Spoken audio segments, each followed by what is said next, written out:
Bienvenidos y bienvenidas a un nuevo episodio de Conflictos Digitales, el espacio donde analizamos los retos legales del comercio en línea y los derechos del consumidor en la era digital. Hoy hablaremos de un caso que lamentablemente es más común de lo que parece: el fraude en compras por internet o compras en línea. Imaginemos por un momento a María López, una joven universitaria de 25 años que vive en Puebla. María decidió aprovechar una oferta en una página web de tecnología que ofrecía teléfonos de última generación a mitad de precio. Todo parecía muy legítimo. La página tenía imágenes, reseñas falsas muy positivas y diseños profesionales. María realizó el pago con su tarjeta bancaria y recibió un correo de confianza de su pedido. Pasaron los días, luego las semanas y el producto nunca llegó. Intentó comunicarse con el proveedor, pero la página desapareció de internet y los correos rebotados. María, muy desesperada, acudió a su banco y a la Procuraduría Federal del Consumidor, mejor conocida como Profeco, buscando recuperar su dinero y denunciar el fraude que había pasado por internet. Si bien, basándonos de este pequeño ejemplo, podríamos hacer un análisis jurídico, explicación y fundamentos legales sobre lo que a María le sucedió y lo que bien a alguien más le podría suceder. De acuerdo con la Asociación Mexicana de Venta Online, AMVO, más del 70% de los consumidores mexicanos han realizado alguna compra en internet. Sin embargo, también aumentan los casos de fraude, incumplimiento y robo de identidad digital. Si bien esto sería un claro ejemplo y es algo que todos podríamos comentar. No sé qué opinen ustedes. Sí, justamente, Citlali. Muchas veces damos por hecho que las plataformas son seguras, pero en realidad es que los fraudes digitales siguen en aumento y aquí entra en juego la Ley Federal de Protección al Consumidor, entre otras, las cuales protegen al comprador en caso de engaños o incumplimientos o por el simple hecho de un fraude. En el marco jurídico aplicable, el comercio electrónico en México está regulado principalmente por dos leyes, la cual es la Ley Federal de Protección al Consumidor y el Código de Comercio. Ambas reconocen los derechos del consumidor y establecen las obligaciones de los proveedores cuando venden productos o servicios por medios digitales. La segunda, de igual forma, es la Ley Federal de Protección al Consumidor. Esta, en el artículo 76, nos dice que los proveedores, quienes disponen o ofrezcan bienes y servicios mediante medios electrónicos o digitales, deben proporcionar a los consumidores, en primera, información clara, veraz y completa sobre el producto, su domicilio físico, número de teléfono y medios de contacto, políticas de privacidad y mecanismos de seguridad para proteger los datos personales, medios confiables para realizar pagos seguros. En este caso, el vendedor incumplió todas estas obligaciones que están establecidas, ya que ocultó su identidad y no garantizó la entrega del producto. Además, el artículo 92 señala que si el proveedor no cumple con la entrega del bien o servicio contratado, el consumidor tiene derecho a exigir la devolución de su dinero o el incumplimiento forzoso del contrato. Por otro lado, en esta misma ley, el artículo 7 y 8 establecen que cada oferta o publicidad obliga al vendedor a respetar lo que se anunció. Por ejemplo, si el vendedor se promete que el producto va a contener ciertas características establecidas, el vendedor, por ende, debe de cumplir con lo que está ofreciendo. Finalmente, en el artículo 24 de la Ley Federal de Protección al Consumidor, establece que la Profeco otorga la facultad de sancionar, multar o incluso suspender actividades comerciales en línea que violen los derechos del consumidor, como es en este caso. El tercero es el Código de Comercio. El Código de Comercio, en sus artículos 89 al 89 en el inciso J, reconoce que la validez jurídica de los mensajes y datos en contratos electrónicos que se están celebrando en línea, como la compra que hizo María, tiene el mismo valor legal como un contrato físico firmado con papel y tinta. En este mismo artículo nos establece que los actos de comercio realizados a través de los medios electrónicos son válidos siempre y cuando que se pueda identificar por las partes y conservar la información de forma íntegra y accesible. En este caso, pues María, aunque tenga en cuenta que la transacción fue digital, se puede comprobar que en el contrato, mediante los correos electrónicos, y los comprobantes de pago, al igual con las capturas de pantalla, los cuales tienen valor probatorio en el juicio. Por eso tengan en cuenta que toda esta información es muy importante cuando quieren celebrar, comprar algún producto, ya sea en línea. Acuérdense que deben de tener todo en comprobantes para que pues pueda ser válido todo el proceso. Pero pues bien, al final de todo de este pequeño análisis, ¿tú qué opinas, Josh? Wow, pues vaya desglose jurídico que nos acabas de dar, Majo. O sea, uno no pensaría que por estos actos electrónicos digitales tuviera mayor alcance o mayor repercusiones, pero bueno, ya estamos viendo que la ley también nos protege, ¿no? O sea, y que además de todo esto, en el ámbito civil y comercial, puede tener una dimensión penal. O sea, si demostramos que el proveedor actuó con la intención de engañar para obtener un beneficio económico, se puede clasificar como un fraude, ¿no?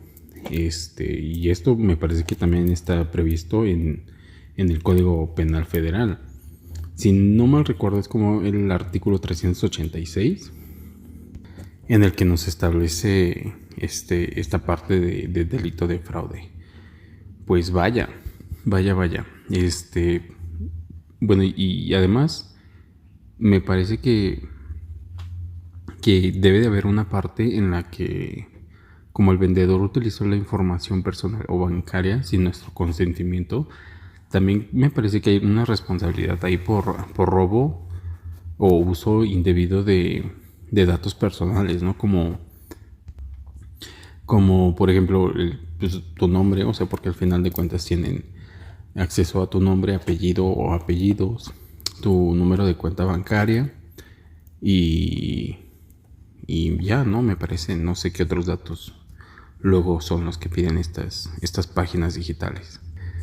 Pero bueno, o sea, ¿qué otra cosa o qué es lo que podríamos hacer nosotros como consumidores? Pues en estos casos, o al menos yo lo que haría, sería como acudir a la Profeco presentando pues estas evidencias de compra, por ejemplo los correos, comprobantes, capturas de pantalla, ya sea de la compra que se hizo en la plataforma, tanto como esa evidencia de tu aplicación bancaria del pago que se hizo a tal tienda, empresa o demás, ¿no? También podríamos solicitar la devolución del monto pagado o de la entrega del producto. Y bueno, ya si el proveedor no responde, también podremos presentar esta denuncia penal por fraude electrónico. Y pues en casos de que hayamos hecho pagos con tarjeta, solicitar al banco la revisión del cargo. Ya saben que ustedes entran a su aplicación bancaria y pueden reportar ciertas transacciones o ciertos montos y ya el banco se dedicará a hacer la investigación pertinente, ¿no? Pero bueno, es bueno saber que también la ley nos protege de estas compras electrónicas o digitales. Pues muchas gracias por toda esta información que nos comparten Majo y Citlali. Vamos a ir ya a esta última sección, bueno, a esta última parte que ya sería como la conclusión de todo nuestro caso. Pues bueno, amiguitos, estamos llegando ya a la parte final del episodio del día de hoy. Recuerden que hoy analizamos el caso de María, este caso que refleja la importancia de estar informado sobre nuestros derechos al hacer compras de manera digital, por internet, plataformas y demás, ¿no? Hay que recordar que el comercio electrónico, así como nos ofrece una comodidad y acceso a miles de productos, también nos exige tener precaución y sobre todo conocer todas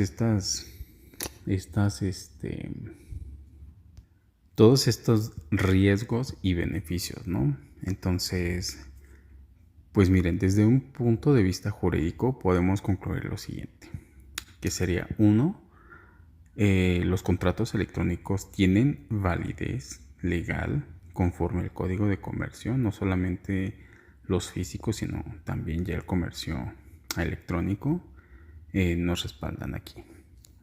Como segundo punto, es que los proveedores deben cumplir con la Ley Federal de Protección al Consumidor.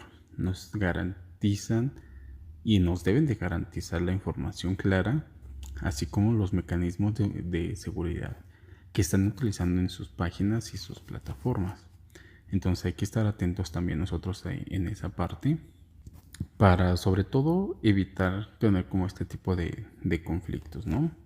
El tercer punto, tenemos esta institución en México que si tal vez no es perfecta, ha sido un dolor de cabeza para muchos, pues para muchos vendedores, muchas instituciones y demás, ¿no? Empresas, que es la Profeco. En México tiene esta función que al menos para mí me ha sido como suficiente, ¿no?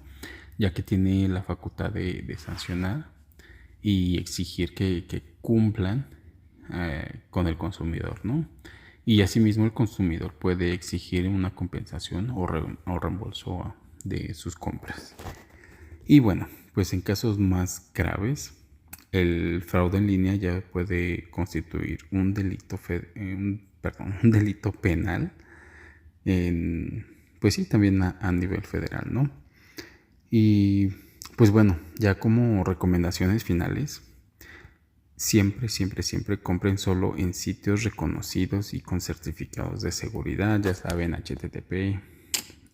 Revisar que estos links tengan al final una imagen de un candadito que nos asegura que está actualizado el link y que sobre todo tiene seguridad de protección de datos y demás, ¿no?